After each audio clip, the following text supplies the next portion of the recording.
राधे राधे, जय श्रीमन नारायण, हरे कृष्णा। कैसे हैं आप लोग? आशा करती हूँ कि भगवान श्री कृष्ण की कृपा आप सभी पर बनी रहे, आप सभी अच्छे हो और स्वस्थ हो। इसी कामना के साथ आज हम सुनेंगे ठाकुर जी की एक अनोखी और रोचक कहानी। तो चलिए कहानी को शुरू करते हैं। कमल किशोरी जी सोने चांदी हीरे जवाहरात बनाने और बेचने का काम किया करते थे। उनकी दुकान पे बने हुए गहने दूर दूर तक मशहूर थे, क्योंकि वो हमेशा नया डिजाइन दिया करते थे। लोग दूसरे देश से कमल किशोरी जी की दुकान पर गहने लेने और बनवाने आया करते थे। चाहे हाथों के कंगन हो, गले का हार हो, कानों के कुंडल हो, हीरे और सोने की बहुत सुंदर मीनाकारी किया करते थे। देखने वाले देखते ही रह जाते थे। इतना बड़ा कारोबार होने के बावजूद भी कमल किशोरी बहुत ही शांत और सरल स्वभाव के व्यक्ति थे। उनको इस माया का इतना रंग नहीं चढ़ा हुआ था कि एक दिन उसका कोई मित्र उनकी दुकान पर आया, जो कि उनका परम मित्र था। वह अपनी पत्नी सहित वृंदावन धाम से होकर वापस आया था, तो उसने सोचा कि चलो अपने मित्र को प्रसाद देता हुआ चलूँ, अपने मित्र कमल किशोर को भी मिलता हुआ चलो उसकी दुकान पर। जब वह पहुंचा तो कमल किशोर जी एक बहुत ही सुंदर हार की कारीगरी कर रहे थे। वह हार अपने आप में बहुत सुशोभित और बहुत ही सुंदर था। उस हार में सोने और हीरे जड़ित बहुत ही सुंदर हार बना कमल किशोर को देखने के लिए आया था। कमल किशोर उस हार को देख ही रहा था कि उसका मित्र उसकी दुकान पर पहुंचा। कमल किशोर का मित्र अपने हाथ में वृंदावन से एक बहुत ही सुंदर लड्डू गोपाल, जिसका स्वरूप अत्यंत मनमोहक था, साथ लेकर आए थे। जब उनका मित्र दुकान पर बैठा तो उसकी गोद में लड्डू गोपाल जी विराजमान थे। कमल किशोर लड्डू गोपाल जी के मनमोहक रूप सौंदर्य को देखकर अत्यंत आनंदित हुए और हर्ष से फूले ना समाये। उसने अपने हाथ में पकड़ा हुआ हार उस लड्डू गोपाल के गले में पहना दिया और अपने मित्र को कहने लगे कि देखो तो सही, इस हार की शोभा लड्डू गोपाल के गले में पड़ने से कितनी बढ़ गई है। उसका मित्र और कमल किशोर आपस में बातें करने लगे। बातें करते करते उसका मित्र लड्डू गोपाल को हार सहित लेकर चला गया।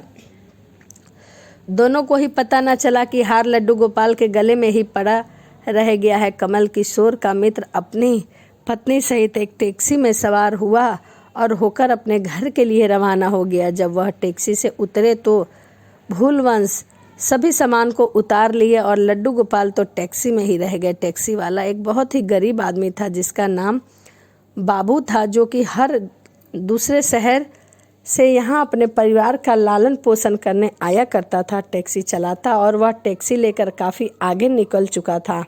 आज उसको अपने घर वापस जाना था, जो कि दूसरे देश में था, क्योंकि वह सप्ताह में एक ही दिन अपने घर जाया करता था।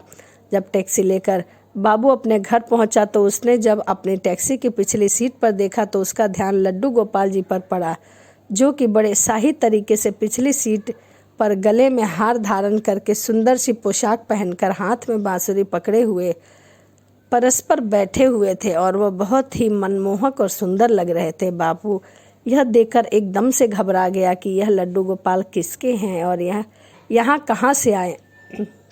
लेकिन अब वह दूसरे शहर से अपने शहर आ चुका था, जो कि काफ़ी दूर था। अब वह सवारी का घर भी नहीं जानता था कि वह दुविधा में पड़ गया कि वह करे तो करे क्या। फिर उसने बड़ी श्रद्धा से हाथ धोकर लड्डू गोपाल जी को उठाया और अपने घर के अंदर ले गया। जैसे ही उसने घर के अंदर प्रवेश किया, उसकी पत्नी ने उसके हाथ में पकड़े लड्डू गोपाल जी को जब देखा तो इतना सुंदर स्वरूप वाले लड्डू गोपाल जी को देखकर उसकी पत्नी ने झट से लड्डू गोपाल जी को अपने पति के हाथों से ले लिया और उसे बहुत प्यार से फुचकारने लगी। अपनी पत्नी, जिसकी 8 साल शादी के हो चुके थे, उसकी अभी तक कोई भी संतान नहीं थी, लेकिन गोपाल जी को हाथ में लेते ही उसका वात्सल्य भाव जाग उठा। उसकी ममतामयी करुणामयी आंखें झरझर बहने लगी। ममतावश और वात्सल्य भाव के कारण ठाकुर जी को गोद में उठाते ही उसको ऐसा लगने लगा कि उसने अपने बच्चे को गोद में उठाया है। उसके स्तनों से अपने आप दूध निकलने लगा। वह इतनी मनमोहक और सुंदर थे। अपनी ऐसी दशा देखकर बाबू की पत्नी मालती बहुत हैरान हुई। उसने कसकर गोपाल जी को अपने सीने से लगा लिया और जोर जोर से रोने लगी। आंखों से आंसू भांति बोलने लगी, अरे बाबू, तुम नहीं जानते कि आज तुमने मेरे लिए कितना अमूल्य रतन लेकर आए हो। बाबू कुछ समझ नहीं पा रहे थे कि मेरी पत्नी को अचानक ऐसा क्या हो गया है, लेकिन उसकी पत्नी तो जैसे बाबरी सी हो गई थी। वह गोपाल जी को जल्दी जल्दी अंदर ले गई, उनसे बातें करने लगी। अरे लाला, इतनी दूर से आए हो, तुम्हें भूख लगी होगी। और उसने जल्दी जल्दी मधु और घी से बनी चूरी बनाकर और दूध गर्म करके ठाकुर जी को भोग लगाया। उधर कमल किशोर ने जब अपनी दुकान पर हार को न देखा तो उसको याद आया कि हार तो ठाकुर जी के गले में था, जो कि उसका दोस्त ले गया। तो उसने अपने मित्र को संदेश भेजा, तो मित्र ने आगे से जवाब दिया कि अरे भाई, वह माखन चोर और चित्त चोर हार सहित खुद ही चोरी हो गए हैं, न जाने वह कहाँ होंगे। मैं तो खुद इतना परेशान हूँ। कमल किशोरी अब थोड़ा सा परेशान हो गए कि इतना तो कीमती हार न जाने कहाँ चला गया। मुझे तो लाखों करोड़ों का नुकसान हो गया, लेकिन फिर भी अपने सरल स्वभाव के कारण उसने अपने मित्र को कुछ नहीं कहा और उसने अपने मन में सोचा कि कोई बात नहीं, मेरा यह हार ठाकुर जी के ही अंग लगा है। अगर मेरी भावना सच्ची है तो ठाकुर जी उसको पहने रखे हैं। उधर बापू और उसकी पत्नी मालती दिन रात ठाकुर जी की सेवा किया करती थी और मालती और बापू को लड्डू गोपाल जी अपने बेटे जैसे लगने लगे थे। लड्डू गोपाल जी की कृपा से अब मालती का घर हरा भरा और सुंदर लग रहा था। मालती दिन रात लड्डू गोपाल जी से बातें करती, उन्हें नहलाती, अच्छे और साफ वस्त्र पहनाती, भोग लगाती, पूरा दिन इन्हीं में व्यस्त रहा करती थी। बेटी के जन्म लिया, इसी सब बातों का श्रेय सब लड्डू गोपाल जी को दिया जा रहा था, क्योंकि कई वर्ष बाद उसके घर में एक बेटी ने जन्म लिया था। और जब लड्डू गोपाल जी उनके घर में प्रवेश किए, उसी के बाद बेटी ने जन्म लिया। यह सभी श्रेय लड्डू गोपाल जी को दिया जा रहा था और इतनी सुंदर उनकी मनमोहक थे कि बिना देखे किसी को रहा ही नहीं जाता था। इसीलिए मालती और बापू जब भी घर से बाहर कहीं जाते थे, लड्डू गोपाल के दर्शन करके जाते थे तथा उनसे बातें करके जाते थे। अब धीरे धीरे लड्डू गोपाल उनके प्राणों से प्रिय हो गए थे। वह उनके घर का सदस्य हो गए थे और कहने लगे कि अब हमारा बेटा और बेटी दोनों हो गए हैं, अब हमारा परिवार पूरा हो गया है। वह लड्डू गोपाल को अपना बेटा मानने लगे। मालती लड्डू गोपाल जी को इतना स्नेह करती थी कि रात को उठ कर देखने जाया करती थी। लड्डू गोपाल जी को कोई कष्ट तो नहीं है। ऐसा ही नहीं, एक दिन कमल किशोर व्यापार के सिलसिले में दूसरे शहर आना पड़ा जहाँ पर बाबू रहता था। लेकिन दुर्भाग्यवश जब वो उस शहर में पहुंचा तो अचानक इतनी बारिश शुरू हो गई कि कमल किशोर जी को जहां पहुंचना था वहां न पहुंच सके। और तब तक वहां बाबू अपनी टैक्सी लेकर आ गया और उसने परेशान कमल किशोर से पूछा, बाबूजी, आप यहाँ क्यों खड़े हैं? बारिश तो रुकने वाली नहीं है और सारे शहर में पानी भरा हुआ है। आप अपनी मंजिल तक ना पहुँच पाओगे आज, क्योंकि बारिश रुकने का नाम नहीं ले रही है।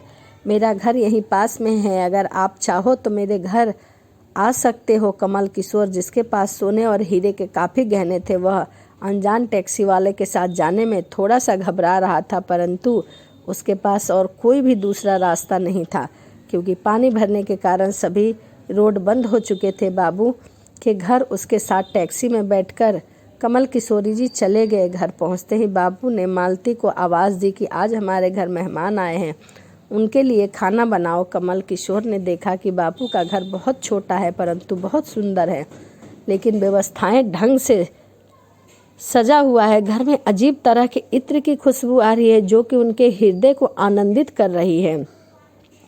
जब मालती ने उनको भोजन परोसा तो कमल किशोर को उसमें अमृत जैसा स्वाद आया। उसका ध्यान बार बार उस दिशा की ओर जा रहा था जहाँ पर ठाकुर जी विराजमान थे। वहाँ से एक अजीब सा तेज प्रकाश नजर आ रहा था और हार कर कमल किशोर ने बापू से पूछ लिया कि अगर आपको कोई परेशानी ना हो, कोई ऐतराज ना हो, तो क्या आप बता सकते हैं कि उस दिशा में क्या है? मेरा ध्यान उसकी तरफ आकर्षित हो रहा है, मैं बार बार उसी की तरफ आकर्षित हो रहा हूँ। मैं यह देखना चाहता हूँ कि आखिर वहाँ है क्या। तो बापू और मालती ने एक दूसरे की तरफ मुस्कुराए और कहा कि वहाँ तो हमारे घर के सबसे अहम सदस्य लड्डू गोपाल जी विराजमान हैं। तो कमल किशोरी ने कहा कि क्या मैं उनके दर्शन कर सकता हूँ? तो मालती उनको उस घर के कोने में ले गई जहाँ पर लड्डू गोपाल जी विराजमान थे। कमल किशोर लड्डू गोपाल जी को और उनके गले में पड़े हार को देखकर एकदम से हैरान हो गए। यह तो वही लड्डू गोपाल जी हैं और यह तो वही हार है जो मैंने अपने मित्र के लड्डू गोपाल के गले में डाला था। इसका मतलब कि यह मेरे मित्र के लड्डू गोपाल है और यह हार मेरा है। कमल किशोर ने बड़ी विनम्रता से पूछा कि यह गोपाल जी तुम कहाँ से लाए? बापू, जिसके मन में कोई छल कपट नहीं था, उसने कमल किशोर को सारी बात बता दी, कैसे उसको सौभाग्य से गोपाल जी मिले और उसके आने से हमारे घर का सारा दुर्भाग्य सौभाग्य में बदल गया। तो कमल किशोर ने कहा कि क्या तुम जानते हो कि जो यह हार ठाकुर जी के गले में पड़ा है उसकी कीमत क्या है? तो बापू और मालती ने बड़ी विनम्रता से हाथ जोड़कर कहा कि जो चीज़ हमारे लड्डू गोपाल जी के अंग लग गई है, हम उसका मूल्य नहीं जानना चाहते। हमारे लाला के सामने किसी भी चीज़ का कोई भी मूल्य नहीं है। तो कमल किशोर एकदम से चुप हो गए और उनके मन में सोचने लगे कि चलो अच्छा है, मेरा हाथ ठाकुर जी ने अभी तक अपने अंग में लगाया हुआ है। अगले दिन जब वह चलने के लिए तैयार हुए, बापू उनको टैक्सी में लेकर उनके मंजिल तक पहुंचाने गए। तब कमल किशोर टैक्सी से उतरे और जाने लगे। तभी बापू ने उनको आवाज़ दी कि जरा रुकिए, आपका कोई सामान टैक्सी में रह गया है। तभी कमल किशोर जी ने कहा कि नहीं, मैंने अपना सारा सामान लिया है, यह टैक्सी का सामान मेरा नहीं है। लेकिन बापू ने कहा कि यह बैग तो आपका ही है। यह कमल किशोर ने उसको खोलकर देखा तो उसमें बहुत सारे पैसे थे। कमल किशोर एकदम से हक्का बक्का रह गए। वह इतने पैसे जितने की उस हार की कीमत थी, ठाकुर जी ने उन्हें प्रदान कर दिए। उनकी आंखों से आंसू बह गए। जब तक मैंने निश्चल भाव से ठाकुर जी को वह हार धारण करवाया था, वह पहने हुए थे, जब उन्होंने पहन रखा था। जब मैंने पैसे का सुनाया तो उन्होंने मेरा अभिमान तोड़ने के लिए मुझे पैसे दे दिए। वह ठाकुर जी से क्षमा मांगने लगे, लेकिन अब हो भी क्या सकता था, होने को कौन टाल सकता था। तो कुछ इस प्रकार से है हमारे ठाकुर जी, सभी को मोह लेते हैं और कभी भी किसी को भी कष्ट और दुख नहीं देते हैं। परंतु हमें कभी भी यह नहीं कहना चाहिए कि हमने यह ठाकुर जी को इतने का दिया, क्योंकि हमारे ठाकुर जी जिनके घर में जाते हैं उनका जो घर है वो नर्क से स्वर्ग बन जाता है। उनके सारे दुख ठाकुर जी अपने ऊपर ले लेते हैं। तो ये कुछ इस प्रकार से अद्भुत है हमारे ठाकुर जी। आपको वीडियो कैसी लगी कमेंट ज़रूर करिएगा। तो चलिए इसी के साथ वीडियो को समाप्त करते हैं और मिलते हैं अगली वीडियो में। राधे राधे, जय श्रीमन नारायण, हरे कृष्णा।